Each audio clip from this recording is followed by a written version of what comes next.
एक बार की बात है, कई सालों पहले सोनापुर गांव में एक भयानक हवेली थी, जिसके बारे में तरह तरह की अफवाहें फैली थी। हर किसी का मानना था कि उस हवेली में कोई चुड़ैल का साया है। काफी बार गांव वालों को वहां पर चुड़ैल के होने का एहसास भी हुआ था। एक बार गांव के लोग गांव के चौराहे पर बैठकर सभी हवेली के बारे में बात कर रहे थे। अरे भैया, हवेली में भूत का साया है। मैंने खुद पेड़ों से फूलों को उड़ते हुए खुद हवेली में जाते हुए देखा है। अरे नहीं कर लो भैया, वहाँ भूत का नहीं, वहाँ पर चुड़ैल का साया है। मैंने 2 पायलों की आवाज सुनी है। अरे सुनील चचा, भूत चुड़ैल नहीं, वहाँ तो राक्षस है, राक्षस। मैंने देखा, मेरी गाय का दूध अपने आप निकलकर बर्तन में चला गया भैया, और फिर बर्तन हवेली में।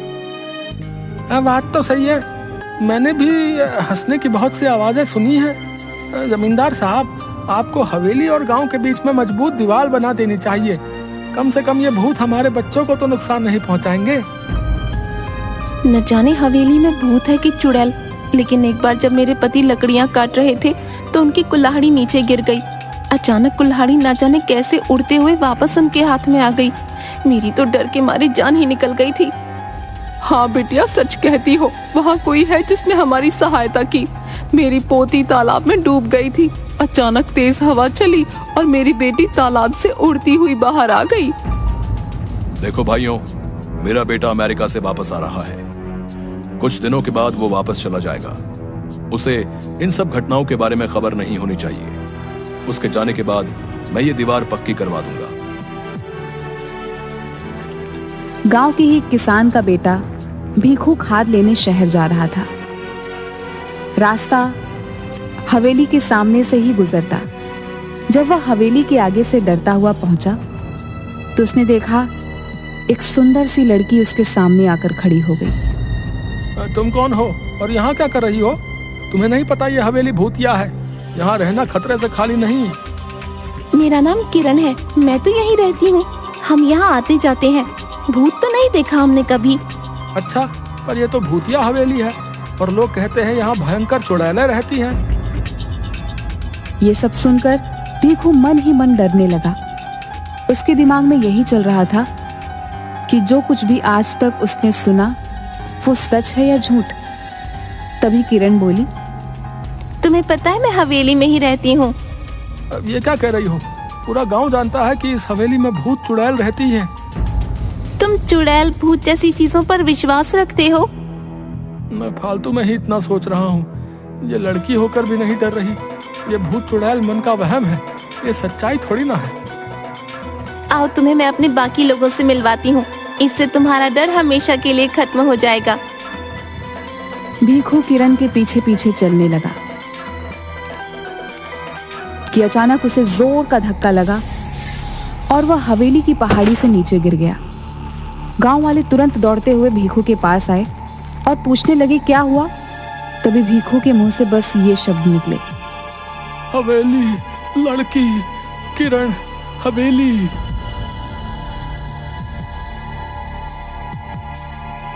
अब तो गांव में डर का भयानक माहौल बन गया था। सबको विश्वास हो गया था कि हवेली में किसी किरण नाम की चुड़ैल का साया है जिसने भीखू को मार दिया है। इस घटना के अगले दिन ही जमींदार साहब का बेटा राजेश अपने दोस्त मयंक के साथ गांव आ रहा होता है। हे भगवान, शाम हो गई है, हवेली के आगे से गुजरना होगा। अरे राजेश भैया, आप उस हवेली की तरफ मत देखना, कहीं उन चुड़ैलों का साया आप पर भी ना पड़ जाए। अरे राजेश, ये तेरा ड्राइवर क्या कह रहा है? चुड़ैलों का साया? गांव के अंधविश्वासों का तो अपना ही मजा है। अरे ड्राइवर भैया, आप चुपचाप गाड़ी चलाओ ना, ये सब अंधविश्वास है, हम सब ये नहीं मानते। भैया, आज तक इस भूतिया हवेली में कोई एक रात नहीं गुजार पाया। बड़े बड़े लोग आए और बड़े बड़े दावे किए और फिर हार मानकर चले गए। अरे हम पढ़े लिखे लोग हैं, अमेरिका से आए हैं, हम इन सब बातों को नहीं मानते। ये सब अंधविश्वास है। अगर हमें सचमुच भूत प्रेत देखने को मिल जाए तो इन छुट्टियों का मजा आ जाएगा।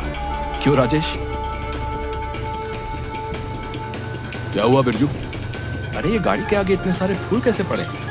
लगता है किसी ने हमारा स्वागत करने के लिए रखे। तो यहाँ रुकना खतरे से खाली नहीं भैया।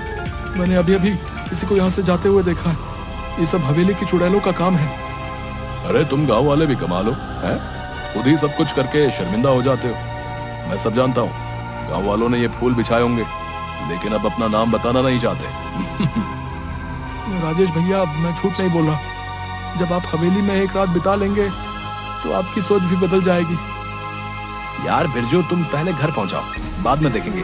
अभी तो बहुत जोर से भूख लगी है। मेरे पेट में तो हाथी, चूहे, भूत, प्रेत सब दौड़ रहे हैं।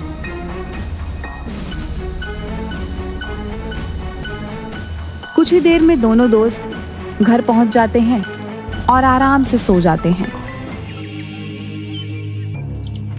अगले दिन जब वह गांव घूमने जाते हैं तो फिर गांव वाले उन्हें हवेली के पास जाने से मना करते हैं। आखिरकार गांव वालों की सोच को बदलने के लिए राजेश और मयंक उस हवेली में एक रात बिताने का फैसला करते हैं। ये मैं क्या सुन रहा हूँ राजेश? तुम हवेली में जाना चाहते हो? अरे तुम्हारा दिमाग तो ठीक है। मैं तुम्हें कभी इसकी आज्ञा नहीं दूंगा। पिताजी, हम अमेरिका से पढ़कर आए हैं। हम ऐसे अंधविश्वासों को नहीं मानते। वैसे भी वो हवेली बहुत पुरानी है। हम उसे हेरिटेज होटल बनाना चाहते हैं।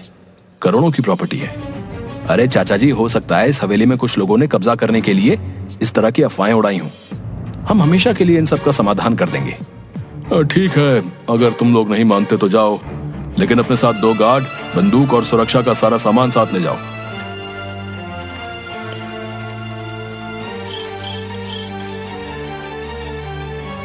आप लोग सो जाइए, हम सब बाहर ही बैठे हुए हैं। कोई भी बात हो तो तुरंत आवाज दीजिएगा। राजेश, उठ यार, ये सब क्या हो रहा है? अबे ये पलंग हवा में कैसे उड़ रहा है? और ये गाने की आवाजें भी आ रही हैं। ये खुशबू, ये तो कमल के फूल की खुशबू है। लेकिन इस पुरानी हवेली में कमल का फूल कहां से आया? इतनी मीठी आवाज तो सिर्फ परियों की हो सकती है, भूत और राक्षस की नहीं। या फिर हम लोगों को डराने के लिए ये किया जा रहा है।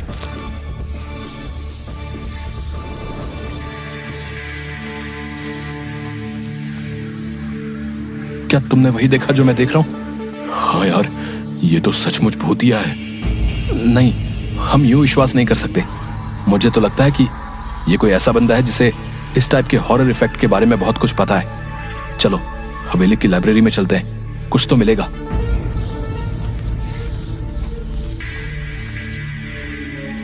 ये किताब दूसरी दुनिया की परियों की है, जो कभी कभी उस दुनिया से इस दुनिया में घूमने आया करती थी। 150 साल पहले यह हवेली उन्हीं परियों का अतिथि गृह हुआ करता था, जहां पर वे अपना समय बिताने आया करती थी। अतिथि गृह क्या होता है? Guest house. यानी कि हम लोग एक परियों के गेस्ट हाउस में हैं। वाह भाई, ये तो कमाल हो गया। मेरा ख्याल है हमें बिना आवाज किए चुपचाप देखना चाहिए कि असलियत क्या है, क्योंकि अभी तक हमें परियां नजर नहीं आई हैं।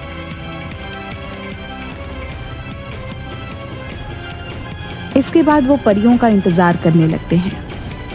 तभी अचानक उनके सामने जादुई संगीत बजने लगता है और बहुत सारी परियां सामने प्रकट हो जाती हैं। मैं हुस्न परी हूँ। हमारे घर में आपका स्वागत है मानव मित्रों। हमें खुशी हुई कि तुम हमारे यहाँ आए। आप दोनों तो कितनी अच्छी हो, तो आप लोगों से लोग डरते क्यों हैं? इसका जवाब तो वही दे सकते हैं। क्या तुम दोनों को भूख लगी है? हाँ, भूख तो लगी है। जो खाना लाए थे वो तो कब का खा चुके हैं हम दोनों।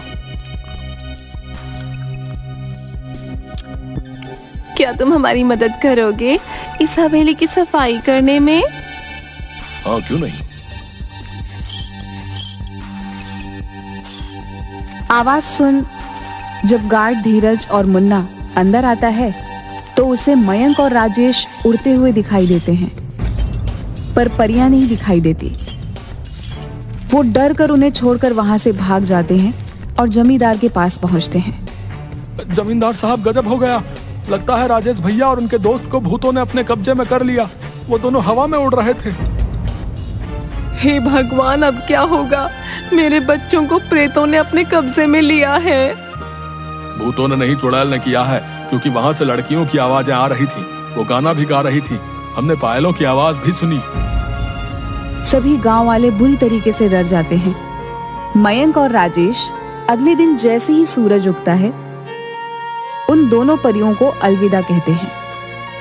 हम पर विश्वास करने के लिए धन्यवाद राजेश और मयंक, लेकिन गांव वाले हम पर भरोसा नहीं करते। इस हवेली से हमारी यादें जुड़ी हैं, इसलिए जब भी मन करता है तो कुछ वक्त बिताने हम यहाँ आ जाते हैं। लेकिन भीखू पर हमला तो सुबह हुआ था। मैं यही बताना चाहती हूँ, भीखू पर हमला हमने नहीं किया। हम तो सिर्फ गांव वालों को शहर से भागकर आए हुए तस्करों से बचाने की कोशिश कर रहे थे, जो सुबह के समय इस हवेली में छुपे रहते हैं और रात को तस्करी के लिए निकल जाते हैं। परियां राजेश और मयंक को बताती हैं, उस दिन जिस दिन पहाड़ी से गिरकर मर गया, उस दिन परी उसकी रक्षा कर रही थी, लेकिन सिर्फ भीखू को ही दिखाई दे रही थी। जब तस्करों ने भीखू को हवेली की तरफ आते हुए देखा तो उन्होंने उसे पीछे से धक्का दे दिया ताकि उनका रहस्य किसी और को ना पता चल जाए। तो क्या तस्कर आपको नहीं देख सकते? नहीं, हमें सिर्फ वही देख सकता है जिसके आगे हम अपने आप को खुद दिखाना चाहें। हमने गांव वालों को तस्करों के बारे में बताने की काफी कोशिश की, लेकिन डरपोक गांव वाले हवेली में नहीं आए। आपको परेशान होने की कोई जरूरत नहीं है। आपने हमारे गांव की रक्षा के लिए इतने सालों तक हमारा साथ दिया है। आपकी सच्चाई हम सभी गांव वालों को बताएंगे और हम सभी गांव वालों के साथ अगले हफ्ते दीपावली मनाने यहाँ आएंगे।